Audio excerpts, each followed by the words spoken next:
Pemirsa, sektor UMKM dan sosial menjadi prioritas pemerintah dalam upaya pemulihan ekonomi nasional. Sejumlah stimulus pun digelontorkan agar mendukung daya tahan dunia usaha dan pergerakan ekonomi.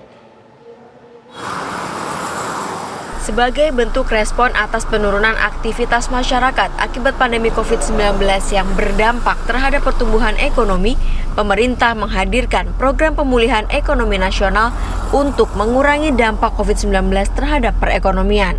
Jadi Satgas Pemulihan dan Transformasi Ekonomi Nasional ini dibentuk oleh Bapak Presiden tanggal 20 Juli 2020. Bapak Presiden memberikan arahan agar kami bisa mempercepat penyerapan anggaran sebesar 695 triliun dalam rangka untuk mendukung pertumbuhan ekonomi Indonesia. Sektor UMKM, sektor sosial, sektor kementerian, lembaga, dan Pemda, serta sektor korporasi. Jadi 4 sektor tersebut ditugaskan ke kami, diberikan beberapa program dan mata anggaran untuk bisa direalisasikan. Program pemulihan ekonomi nasional dikoordinasikan oleh Komite Penanganan COVID-19 dan Pemulihan Ekonomi Nasional atau Komite PCPEN yang membawahi Satgas Penanganan COVID-19 dan Satgas Pemulihan dan Transformasi Ekonomi Nasional.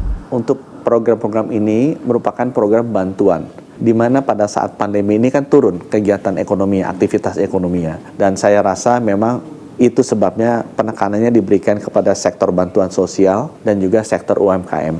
Karena UMKM ini kan 90% tenaga kerja ada di UMKM, dan kita mengharapkan kalau kita bisa mendukung sebagian besar rakyat Indonesia dalam program bantuan sosial dan program bantuan ke UMKM ini, mereka dalam menghadapi krisis pandemi ini secara ekonomi masih hidup dengan layak.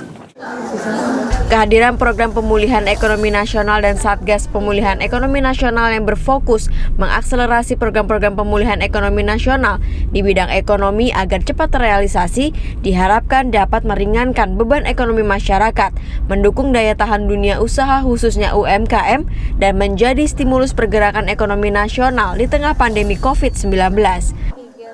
Dari Jakarta, tim TV One mengabarkan.